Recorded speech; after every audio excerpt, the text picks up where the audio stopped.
be awake right now.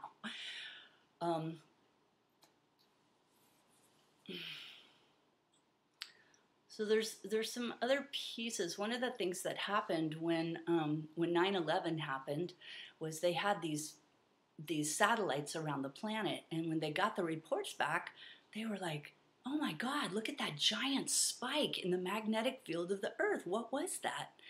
And then when they went back and tracked it, they saw that that happened right after the first pictures of the first plane hitting the first tower, and everybody went, and the Earth felt that, and they could measure that in the satellites around the planet.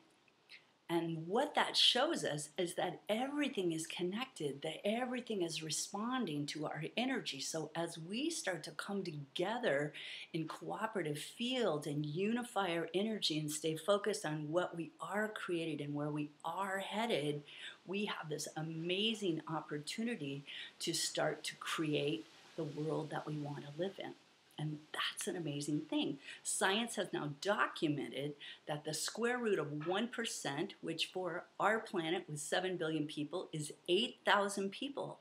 8,000 people focused in an intention to create harmony, beauty, and unity affects the whole planet. Even people that aren't paying attention or don't know still get the benefit. We're smarter, we're more cooperative, our immune systems get boosted, and we're able to access a whole level of higher intelligence when we unify and come together and cooperate. Probably many of you saw the movie Avatar, and there was that point where the tree falls and their whole world is destroyed, and they all gather and they come together and they start to unify their field around the ancestor tree, and they create what they want, which is, the other people leaving. And if you think of Jake, he was able to then be in his avatar without a machine. He was able, by the power of coming together and intention and unifying ourselves in a collective field of energy, to stabilize with his avatar self. And that is what time it is. And we are ready. We are excited. We have to just remember where we're headed, inspire each other, support each other. And it's an amazing time because we've been given free will. We've been given free will. We don't have to align with the divine plan, okay? It's like I was looking at the sun the other day, and I noticed how all the beams coming out of the sun were pointing towards the source. Now, we've been given free will. We could say, I don't want to do that.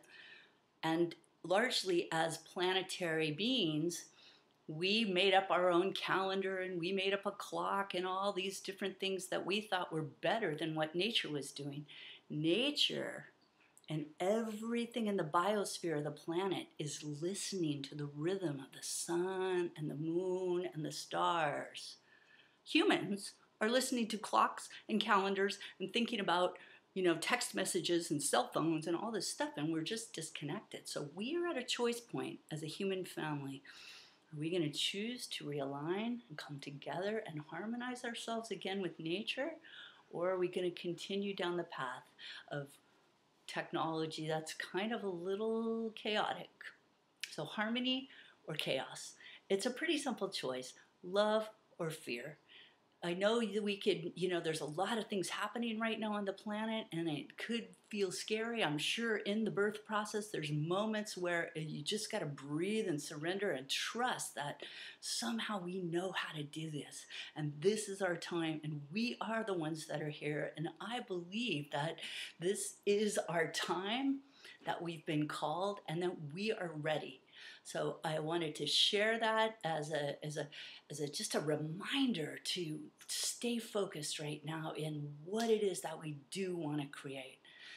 Thank you, in Lakesh. I am another yourself.